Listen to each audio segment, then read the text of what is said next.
Friends, तुम्ही आता बघितलंच असाल की आज माझ्या पप्पांचा बर्थडे आहे. तर आम्ही आता बीचला चाललो आहे. तर तिथे रत्नागिरीच्या बीचला. तर आता तिथे जाऊन आम्ही माझ्या पप्पांचा बर्थडे सेलिब्रेट करणार. चल आपण आता बीचला जाऊया.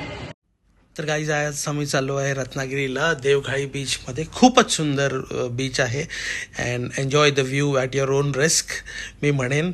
मी सुद्धा हा दुर्मिळ बीच आहे. मी सुद्धा रील्स आणि व्हिडिओजमध्येच पाहिला आहे आणि मी खूप क्युरियस होतो इथे जायला. अंतर आम्ही ऑलमोस्ट 2 तासाची ट्रॅव्हलिंग केली आहे चिपळूणहून इथे यायला. आणि जितका सुंदर हा व्ह्यू आहे तेवढाच डेंजरस पण आहे, तो आम्ही रिअलाईज केला खाली गेल्यावर. हा सुंदरसा टेबल टॉप व्ह्यू आहे जिथे तुम्ही टायटॅनिकचे पोज देऊन फोटोज काढू शकता. हा विराज आहे आणि हा बिलकुल माझ्या हातात येत नव्हता कारण तो खूपच एक्सायटेड होता बीचवर जायला, कारण त्याला आंघोळ करायची होती आणि त्याच मनस्थितीमध्ये तो आला होता. पण आम्हाला त्याच क्षणी दुकानदाराने सांगितलं की प्लीज तुम्ही जाऊ नका आणि जाता तर आपल्या रिस्कवर जावा.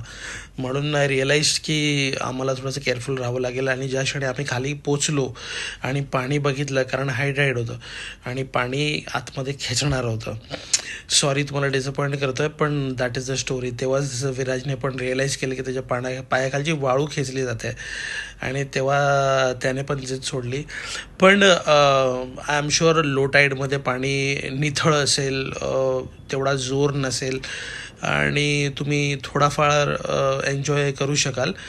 पण खूपच सुंदर, विलक्षण सुंदर आणि खूपच रेअर कॉम्बिनेशनचा बीच आहे जिथे रॉक्स, सुंदर निळं हिरवं पाणी अवेलेबल असेल.